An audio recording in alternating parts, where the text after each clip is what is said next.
Everyone, welcome back to the Moonlighters Club. Brandon, what's going on? What's going on, man? How you doing? I'm all right. I got it all set up. I got the notes on one side. I got my daughter's sleepy cam on one side. Saturday, man. I'm good. How you doing? I'm doing all right. I kind of have a similar setup. I have the notes on the side on my laptop, and then I have you on the TV. So at some point, I might be looking at you directly, and then at other times, I might look at the TV to actually be seeing you. So it might look like I'm off camera. At some point, I gotta get a studio or a place because if Yeah, you do anything creative, you're just gonna get yeah, a bunch of stuff in your house. Just is what it right, is. right. And then, this is a new platform. I've never seen Riverside before, so I didn't get enough time to kind of look through the interface and see if I could gray out the background or whatever. But I kind of cleaned up as much as I could. But this looks like a good shot, so this is all good. It kind of Oh shows no, that. no, that's definitely I like it. I think it's look it just feels like you just always have something going on. I have like 1,000 mics. I got like 1,000 Yeah. pop filters. I got a bunch of cameras, bro. They're just everywhere, man. Like, and I had an office, so my office would look the same. But when we had our daughter, I moved Mm. my office to my wife, so now I'm in a basement, and I just stuff everything into this cabinet over here. Down in the So, basement. so it's like I have a bookshelf, half a cabinet. So my room would look like yours, and I didn't mind it because it was mine. Right. Now it's just kind of in a bookshelf somewhere. Just so yeah, I got to get my own space. Right. Yeah. Like now that you say that, I feel kind of like a silly guy because it's like I got a mic right here. I guess I could. I guess if I put this in the shot, then we can act as if I'm using it, right? Like that's what everybody does on a Instagram podcast. So. Yeah, man. That's what the folks do. They try to make it look as official as possible. Why don't you introduce yourself in terms of your name, your title, your companies? So my name Brandon Head. I also go by Tragic Johnson. And I own the Carlwell Group, which is a video production company. It's kind of like a one man slash maybe like network conglomerate with different other small businesses to try to group together different pieces of a visual project, albeit, you know, the visual, the music, the clothing, things of that sort. Nice, man. Yeah, no, we just like I interviewed Shep, Shepsworth Bentley, for those who know or don't, a little bit ago. But yeah, we all met at the Black Genius Art Show, and for the 2-year anniversary. And I saw some of the stuff you did. You got really nice stuff. Very good Um, time. Yeah. but you're a Baltimoreite, but you're not from Baltimore, right? Right. Yeah. So I'm originally from South Carolina, but I've been in Maryland since I was like 13 or 14. So I say I'm from Baltimore by way of South Carolina. But yeah, people kind of are quick to call me out from the accent perspective. So I have to kind of give them some type of explanation. So yeah, there it is. The crazy thing is the accent is so. But here's the funny thing. We did the showcase in Baltimore. I met Akia was the first person I met in Baltimore. Mhm. Off surface, you generally don't even like hear it. You know what I mean? Like you don't. It's when people get relaxed and you're in a group of folks from the city. That's when you're like, holy shit! Like I don't sound anything Right. like you.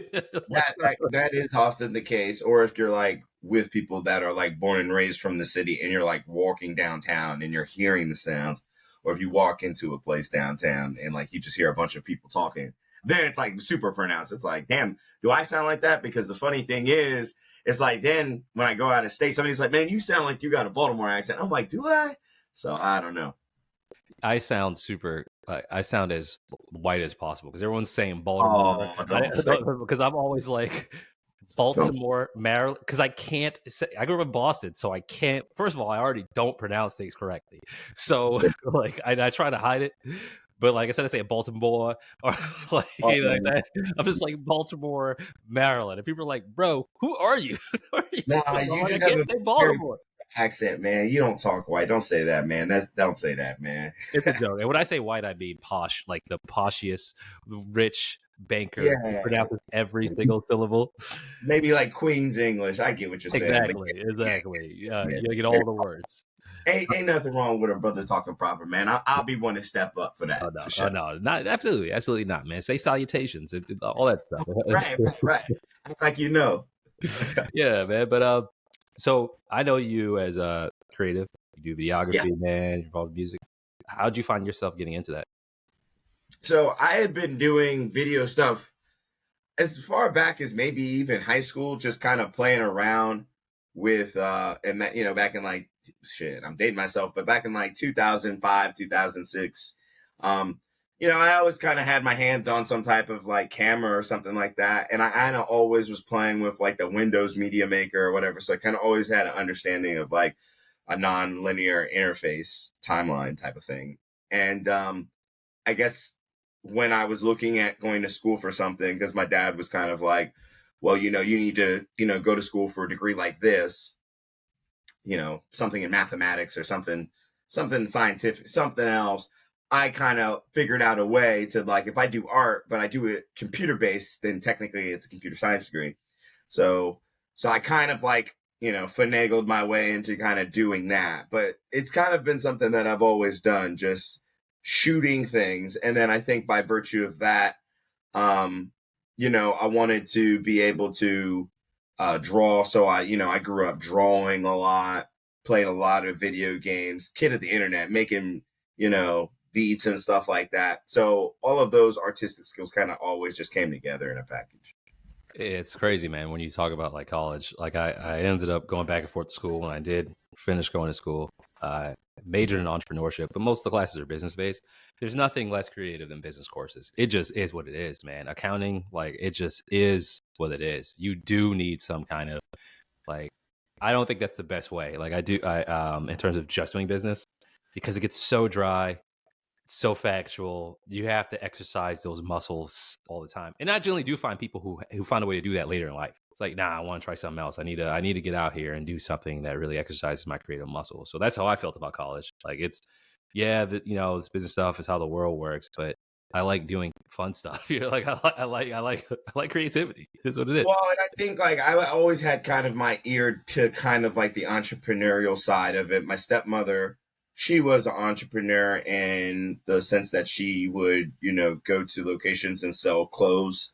So she was like one of those like run up merchants, like in a white van that had like all these like leather, like Negro League and Buffalo Soldiers jackets and stuff like that. And she would go to like bowling alley to bowling alley and hustle those things out. And then she would like for the big time like vending shows, she would go to like the magic show in Las Vegas and stuff like that. So growing up around that type of environment, my dad kind of I think wanted something a little bit more direct and cookie cutter, and that was kind of the path I ended up taking.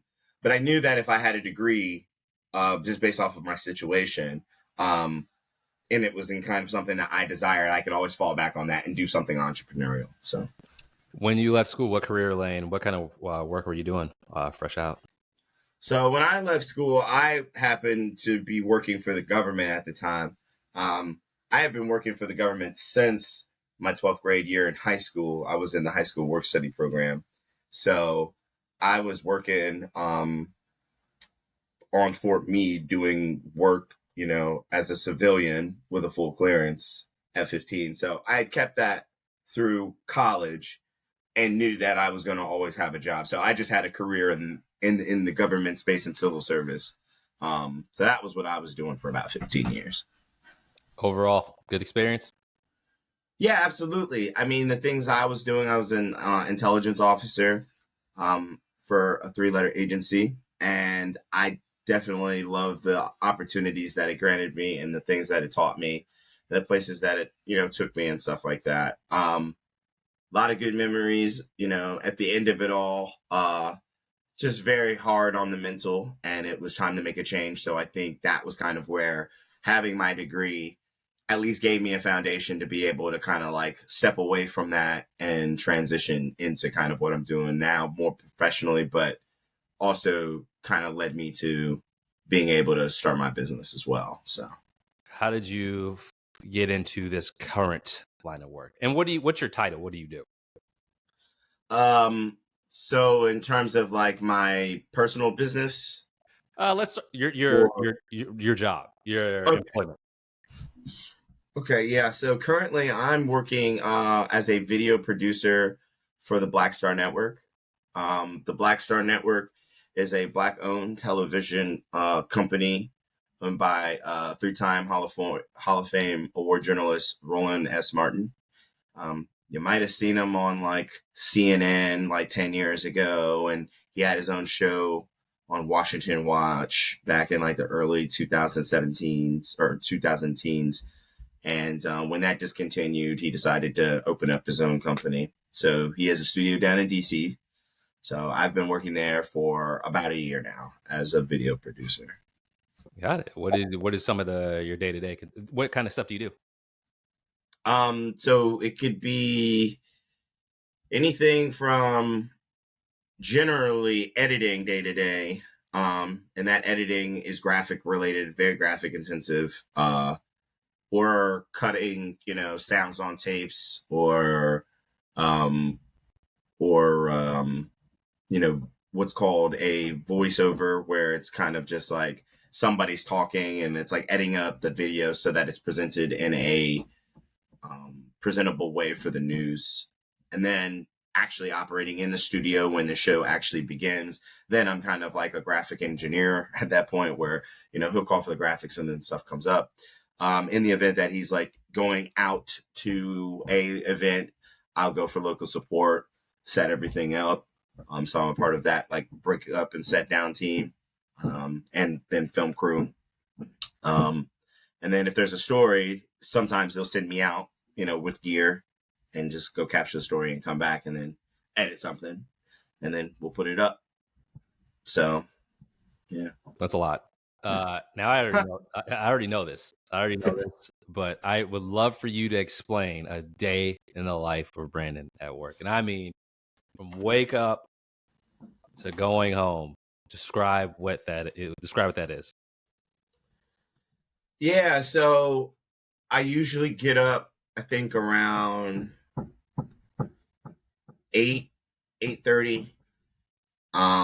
Usually try to get my mind right, try to eat some breakfast, but I try to get to the train station by 10:30.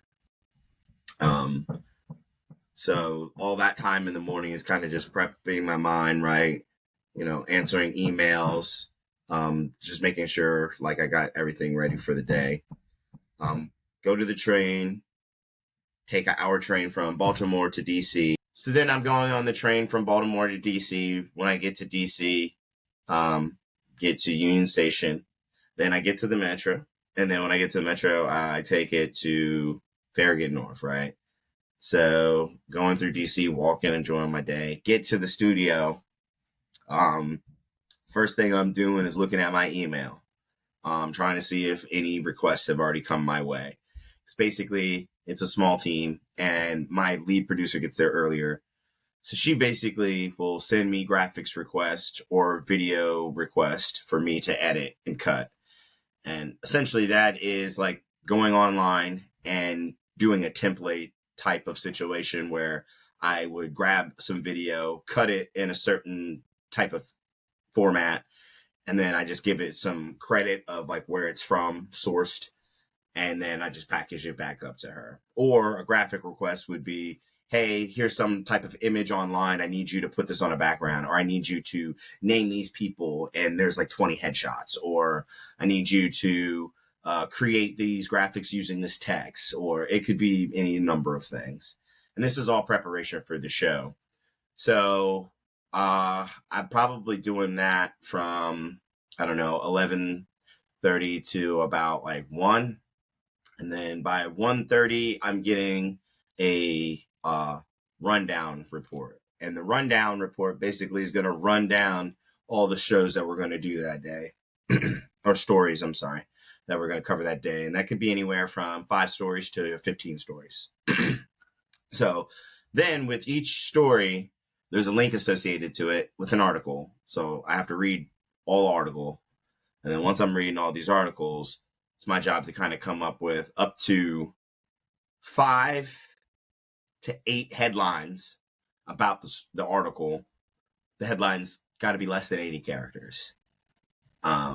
So it's just like kind of reading the article based off of whatever the flavor of the show is that day, based off of those stories. Sometimes they're interesting stories, sometimes they're not. but they're all related to Black people's benefit in the United States. So I'm just learning a lot. And then once I do that, I ship that back to her. Usually can take like a 30-minute break. Get back. Then all of those things that I created as far as headlines need to be then turned into graphics for lower thirds, so that when we're going to transition to that story during the live show, I can change the story. And that kind of like helps the viewer understand the context of what's being talked about. So like if a person just turns into the news and that lower third is saying Donald Trump just got arrested, like they'll know exactly kind of what is happening in context into relation to what he's talking about. So it kind of is like that type of guide. I also create the ones for the people's names as well. So then, you know, based off of the number of guests, we got to create those. Then about 4:30, 5:30, it's transferring all that data that I've created all day to the actual computers that we're going to be operating on. So I do that for about an hour, and then the show starts at 5:55. We do our countdown, and the countdown is when I kind of go over the rundown that's now been printed out, and that's going to be the permanent show for the night. And then it's up to me to like look at the rundown. If I were doing the video, it'd be the same thing. But essentially, it's just like, okay, this is the story. This is the block that it's in. The block is going to be broken up in every 15-minute intervals, roughly. And it tells you what the story is, what videos are going to be played, how long those videos are, how many graphics are on, then what guests are talking. And I just have to make sure that all of those things are assembled, you know, for the correct story. So they all need to be presented. And I'm working with two computers when I'm doing this. So it's like I have to operate something on this computer, then I have to switch and operate on another computer. And we do that from 6 to 8. Sometimes he goes over and the show can be to 8:30, which then is kind of problematic because I've called you several times and been like, hey, I think I missed my train because I've been late, or, you know, it'd be something like that. But essentially I have to get back to Union Station by 9:10, get to the train station. Sometimes I grab a beer. Sometimes I grab something to eat, get on the train, get back to West Baltimore by like 10, and then I get home at 10:15. That's insane. And second of all, I knew what you did. I knew some of the stuff you did. I didn't know you were like on throughout the show. That's crazy, bro. That's a lot, man. I salute you. That's quite a workload. It's just a lot, bro. Like you say it so casually. Like, you've been doing this for a year? Yeah. Would you ever do your own show now that you've seen like what something like that is like? Yeah, I kind of do one right now. So I shoot an internet show called BMore Human, where we go around in Baltimore to like events. And then we try to do random street interviews, whereas though we're just trying to get across a different light for the people that live in Baltimore, because I think in the national press, we don't get a lot of credit. I think we're talked very poorly about. So I wanted to be able to kind of show people online the different sides of Baltimore, and just kind of approach people with just random daily questions, just to say, hey, we're regular people just like everybody else. And I think the idea of being more human is like an important concept. So, you know, I think it kind of shares a little bit of good wisdom, and people usually feel good about it. So, yeah, I mean, I definitely would do a show. Repeat everything you're involved in. So yeah, I own the Carlwell group, and then I work professionally with the Black Star Network. And then I mentioned that show as something that I create. So I guess that's something. Then I'm also a part of a production team called the Super Baltimore Bros. um, and that's more or less just a duo with me and a friend of mine that does BJR, who does music. He's a music producer, so we'll do visuals together, or like visual compilations together. And then I also am a part of a clothing brand called Canvas Cartel. You might not be able to see the shirt, but Canvas Cartel. That's based in my neighborhood, working with some really good guys over there. Shout out to my guy Don. Dominic, what's up? But yeah, I mean, I'm a part of, I guess, 5 things I would say committed. So the extracurricular things, your passions, did they all start to happen around the same time? Was Carwell Group first? You started doing work and meeting folks and doing folks, and then you started taking other things on, or did this stuff just like organically all happen around the same time? Because you are involved in a lot of great things. I'm just curious about the timeline. So I guess the timeline would be I left the government in like 2019, but I had always been kind of doing video work, so I had kind of already met these people. But me and Don had kind of been working together a little bit, or just got familiar with each other. But we started really kind of locking in once I stopped doing the government stuff. And then at some point working with them, I realized I probably need to get an LLC.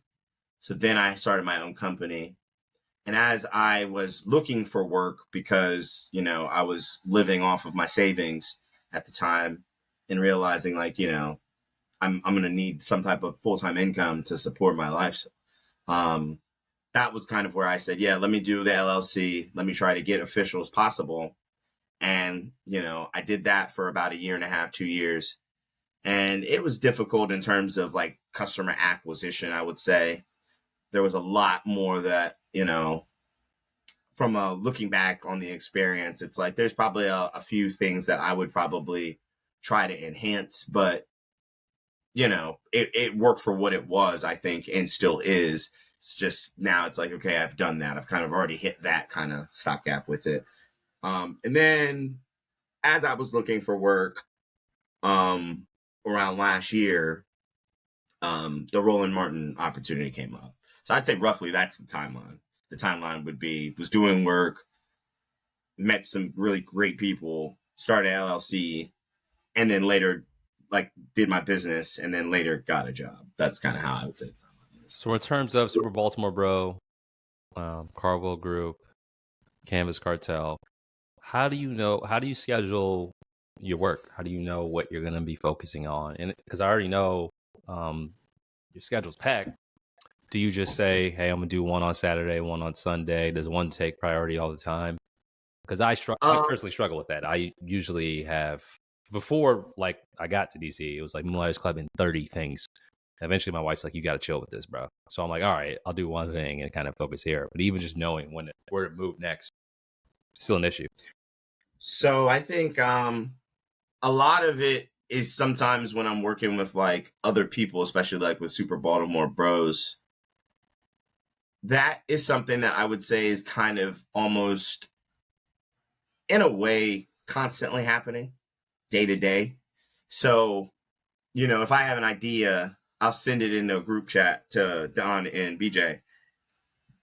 And we're kind of always discussing and formulating an idea, but like to the point in which we execute something that's usually scheduled and planned. So I think for most things for me, there's just that pre-production or pre-planning phase that needs to happen that doesn't necessarily involve everybody being in person. So I think there's a lot of wiggle room to kind of rack and stack what is a priority and what's not. But if I were to rank it, I would definitely say the Super Baltimore Bros would be just something that's constantly going. The Canvas Cartel is more based on demand, and that's based off of kind of what they kind of have going on with their clothing drops, and then the need for the visual. So that then gets further planned, and then in the same vein, we kind of start talking a little bit more about it, and then there's an execution point. So like a lot of these things are kind of staggered in its own right, and then I guess going tandem every day with the Carlwell group, it's probably the least that gets the most love, I would say, because it's not as if I'm actually going out, pushing out my business cards, talking about the Carlwell group. But when I'm going out to networking events such as, Black Genius Art Show, that's when I'm able to kind of focus that at the forefront, and then kind of have Super Baltimore Bros and Campus Cartel be vehicles in which, okay, well, the Carlwell group has been working on these things. So those are vehicles that I can then kind of use and say, hey, but this is the work that I've been doing collectively under the Carlwell Group banner. So it kind of works together in that type of formulation. Doesn't really get to the Carlwell Group stage of things unless people or the client is really like pressing about a need, and then that hat goes on, and then it's a similar process. Got it. Okay, cool. What do you? I already know you're nice with the camera, bro. I've seen your work, seen the stuff you do. In terms of when you work with your friends, what role do you play outside of creative? Are you creative direction? You lead stuff? How do you fit in? Because there are a lot of folks we've had on this show who solopreneurs, and the toughest thing is when new people come in, or you need more people to come in. Now it's time to manage. Now it's time to play relationships. That's where people have so many bumps. But I feel like you do it pretty well with your friends. Yeah. So I think when I'm doing the video stuff on my own, I think you did kind of hit it on the head. You know, you're kind of by yourself, so you're kind of used to the process in terms of like coming up with the ideation of the idea, executing it the way exactly that you kind of want to, editing it the way that you want to, and then, you know, rolling it out in the format. I think I definitely come across more as a director when it's like during the actual production phase, but also the director of photography because I also like operate the cameras. When working with other people that shoot, I didn't have a tendency to kind of delegate, and then based off of kind of like the pre-production, like pre-production preparation, you know, albeit like a mood board or storyboard. That's kind of where I actually lean on the people that I'm delegating these tasks to. So, for example, with the last thing that me and BJ created, we were working with our guy Don, and he was the director of photography for it. Because to me, I trust, you know, his skill set enough to understand like, hey, here's a concept. I want to kind of execute this. He knows how to execute it and then further add something to it or add a different idea that can then later be used from an editing perspective. So I think a lot of times it just really becomes on what is it that they're best at? Because when we're at a shoot, everybody should kind of be enjoying themselves. So what is it that they're best at? And then delegating them to that thing so that they can feel comfortable, feel like they're not working against themselves, and be the most productive for the team. So to me, I can delegate any task. I can hold lights if need be. But for the most part, I think I'm oftentimes the director in that regard. Nice. And then the editor. Yeah. You edit. Man, I've seen your editing work, man. It's really clean. I complain about editing quite a lot on this platform. I like learning. I like learning new things from it. I find that's where the love comes from and the best benefits of your content. It's, however, the hearing voices over and over again. You're just like, oh, I dread it in the beginning, but once I start get it rolling, I'm like, all right, I can do this. Like, stop complaining. Yeah, I mean, it's one of those things that, like, admittedly, like, it's like it's not something I cared to enjoy at first, but then I realized the effort that it takes to actually edit something well and the different techniques that you can learn that really push a visual to the point where you kind of really step outside of just being the average editor. And it just takes a little bit of patience. Michelangelo said that the art of perfection is eternal patience. So it's kind of just knowing that, like, you know, you're not going to be good at something the first time you do it. And more or less, it's like probably not the first 100 times, but it takes maybe 150 times just to kind of get it right once. And once you get that, then it's kind of understanding like, yeah, this is just something that's part of that process. And you kind of get that Dunning-Kruger effect. You don't know how good you are until you actually realize how much you don't know. And then you're like, oh, okay, this is a pretty steep hill to climb. But yeah, eventually you get to a point where people will comment on your work in a positive manner. And then you can kind of say, okay, I'm doing something correct, right? Because I still kind of struggle with that too. Sometimes I say, this isn't that impressive, but it isn't until I hear somebody telling me, man, I could never do that. Then it's like, okay, well, it did what it was supposed to do. You know what I mean? Moving forward, let's talk. Let's get this positive energy into the atmosphere. Me and you, at some point, we're gonna have the time to do the stuff that we like to do all the time. How would you ideally like to split your time between Super Baltimore Bros, Carwell Group, right, Cam's Cartel? How would you ideally split your time between it? And what are the type of projects that you would be doing? If this was like, yo, this is your day to day, this is the work you're gonna be doing, you don't have to worry about anything else. What would that look like for you? Um, I would be leaning on really pushing the Carwell Group because, again, I would say like the Super Baltimore Bros and Canvas Cartel are more or less vehicles that I use so that I can kind of showcase the work that the Carwell Group can present and provide to others. So I would certainly be focusing a lot more on the customer acquisition side of it, showing some of those products, if you will, that the Carwell Group is involved in and what they actually are able to produce. And then day to day, I'd be focused on a mixture of locking down clients and working with them on their vision so that if they have that visual need, short form or long form, let's say, for example, a small business comes to me or a medium-sized business comes to me and says, we need to do a visual, a 5-minute about our company and why it's important, then it would be me setting up my week to kind of support that need and understanding like, okay, there's probably 2 days of shooting that's involved, right? And then it's like, this is the type of things that I would need to be kind of covering. So like maybe doing even a site survey and understanding like, hey, what is at this location?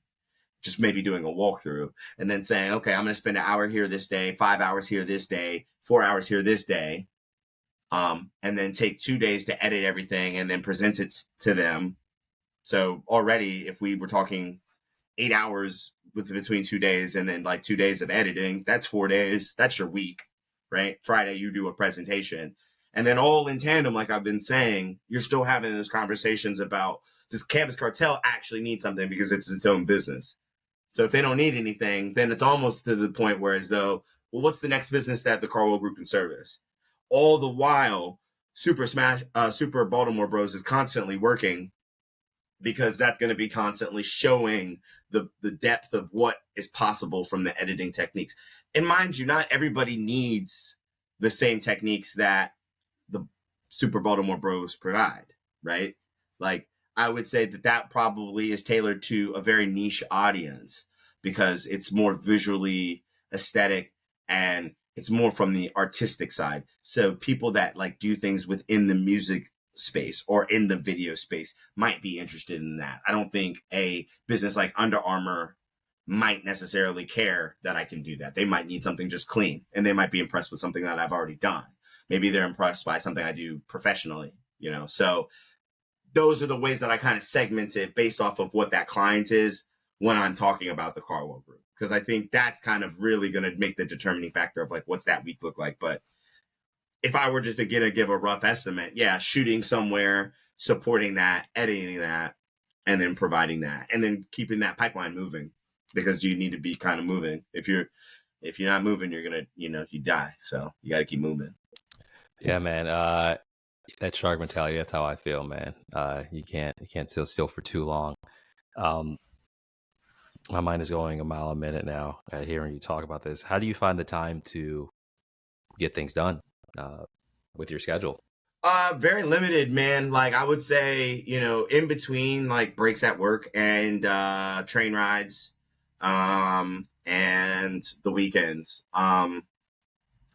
That's really the only time I really have time to do things, which makes things hard from we really need to plan this thing and have it released at this date, because then when you look at the calendar, I only have a limited amount of days to actually accomplish something. So it's kind of like, hey, I don't have the luxury of being able to say Monday through Friday. I only can really say Saturday and Sunday. But I think the thing when you're talking about managing things, it's like, okay, but because I know that, the execution has to be this. So the planning needs to be all between then. And that planning is just making the time in between a train ride to jot down the note or put it in a Google Calendar or commit to just writing something down on your notes and then transferring it to a document to make a mood board or whatever it is, Like, I mean, everybody has the same 24 hours and at the same, so to me, it's just like, well, I can do a lot of the admin task to get us to that execution point.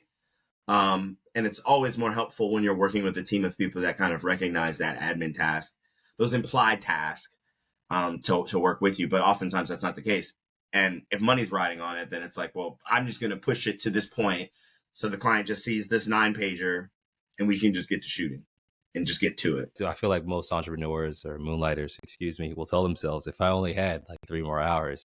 Unfortunately, we don't. You only get so much time to do these things. It really is finding the most efficient way to do it until you get to a spot where you just have more to do the stuff that you really want to do. Well, and I'm like, and I don't want to give the impression that this is like something whereas though you have to have like this, grind culture is like a thing, and I don't necessarily agree with that. I think there's a level of intensity that you have to work with, right? And there's a difference between making the time useful and then just kind of having the time be used for other things. And really what it just boils down to is it's like, I think I read a quote the other day, can't remember who, but it said something to the effect of like, never leave something undone unless you're willing to die having it be unfinished, And when I, from work experience, I kind of always had that mentality, but it took other people to kind of let me know, like, for example, I hate this phrase, but I was out in the sandbox, right? It's an old saying that people say about some war story. And I would just be working crazy hours, like 24 hours almost sometimes. And somebody pulled me aside and said, we're not going to win the war tonight, right? Like there are some things that are more important, even when you're in a life or death situation.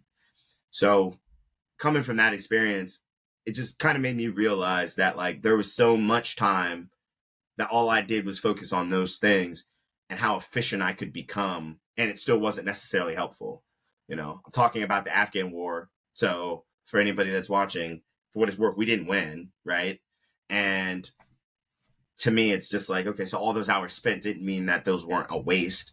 It didn't yield in the result. But at the end of the day, like that's kind of what, I kind of rest on when I'm thinking about, okay, well, I had 24 hours. I know I could probably just do this thing real quick. And, by the time I'm like getting into it, then it's like, okay, this is actually cathartic. I kind of needed to get my mind off of work or something like that.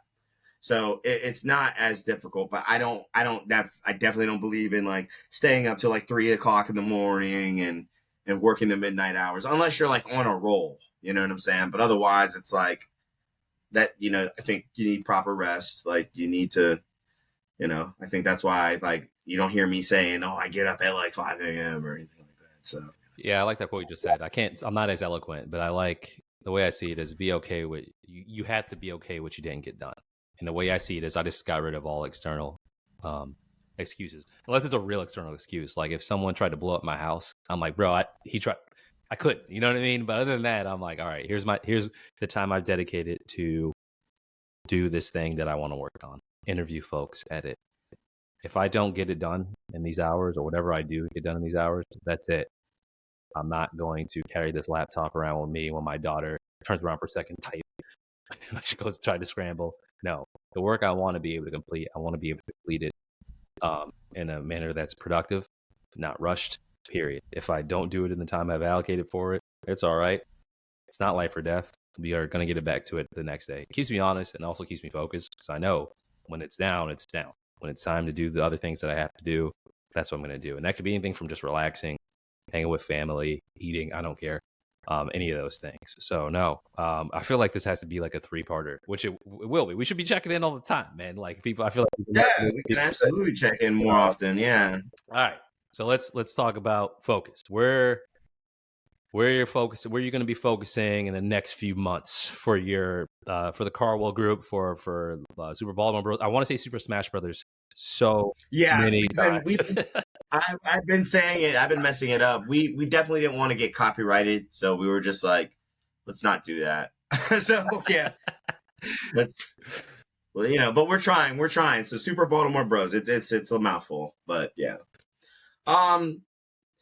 So I mean, to kind of rest back to what I said originally, the focus is always kind of creating. So Baltimore Bros is on a timeline schedule where monthly we're going to be doing some type of release for a visual.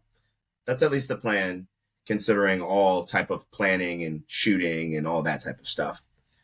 But with those things notwithstanding, like the plan is to always drop something monthly.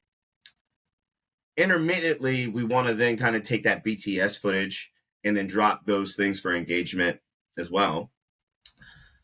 And then mixing that kind of more with the BMore Human side of the game, we want to then also, and I think something to caveat is a lot of the people that I'm working with in the BMore Human project also work in the Baltimore Bros. You know what I mean? So it's like, we kind of all work together on the same things, but it's just different projects. So we're going to have some opportunities coming up, hopefully, to do Be More Human, the interview show, where we're going to do some man on the street. We want to also push the Be More Human from street interviews to more sit downs. So we're trying to create a schedule with entrepreneurs and businesses or artists so that we can kind of do showcases online on YouTube long form, and then kind of create shorter content from those longer form products, and then be able to kind of share that across different social media platforms. So that's kind of like the big thing I think that's taking up the focus. Baltimore Bros and then Be More Human. As those things churn and we meet more business and network, the Carlwell Group is kind of the name that is used in those production efforts. So if anybody is interested in any of that type of production assistance or consulting or actually want work done, then that's kind of how those things. So they kind of all lead together. They're kind of, it's a funnel system, more or less. It's like, if you're interested in this type of stuff, you can watch, enjoy the content, or you can get it produced by us. Nice. So if you could receive help in any area, or receive assistance in one specific area that you think would help propel you to the next level, or help you get these things done, these milestones hit, what area would that be? It could be anything from accounting to whatever, introductions, consulting, investing. There's one thing you're like, yeah, this specific area of opportunity, if we could get this pushing, we'd be good. Client acquisition and client retention. And client retention, I think, is part and parcel of what you offer the client. So that's going to be more or less on what products and services that we are offering, and do people need them? That's really what it is.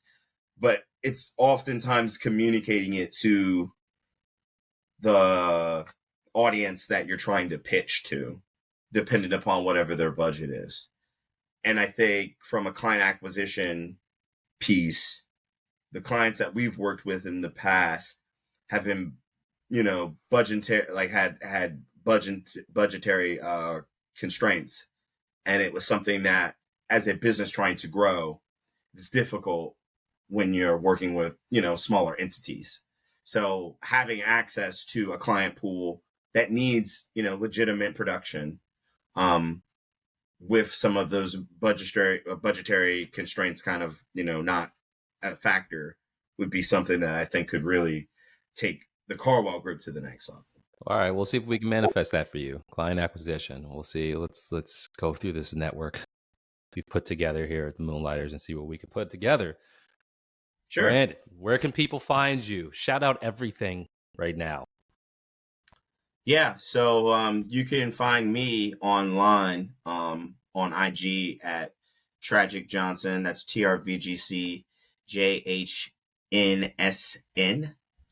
Then also my group, if you actually need some work, it's called the Carlwell Group. You could look at the stuff on Instagram as well, and then go to the Carlwell Group and see that. www.thecarlwellgroup.com. We also have an Instagram page just called the Carlwell Group. And then we're going to have a YouTube coming up soon. You can also check out my brother BJR who is BJR Made This on Instagram and on SoundCloud. So the music that he's releasing, you'll be seeing visuals paired up from me or us with the Super Baltimore Bros in the future. Those will be on the IG. I mean, those will be on the YouTube as well. And then Canvas Cartel, if you're looking for clothes, I believe is the Canvas Cartel on Instagram. So yeah, that's I believe it. You can find me on LinkedIn as well. I think I'm B Carlwell head on that one. Nice, well, Brandon, I appreciate it, man. This was good. This was it was good. It was good to talk, man. Yeah, man, it was really fun. I really appreciate your time. I appreciate you having me on the show, and I'm excited to be a part of this collective. We got to bring Baltimore to DC. We got to figure out something to do, find a venue, and then figure it out. Yeah, no, absolutely. We would definitely want to bring BMore Human down there. So. Awesome, man. Well, Brandon, man, enjoy the rest of your day. To everyone listening, thank you for listening. We'll be back with more stories, more moonlighting, and we'll see you on the next one. Take it easy, y'all.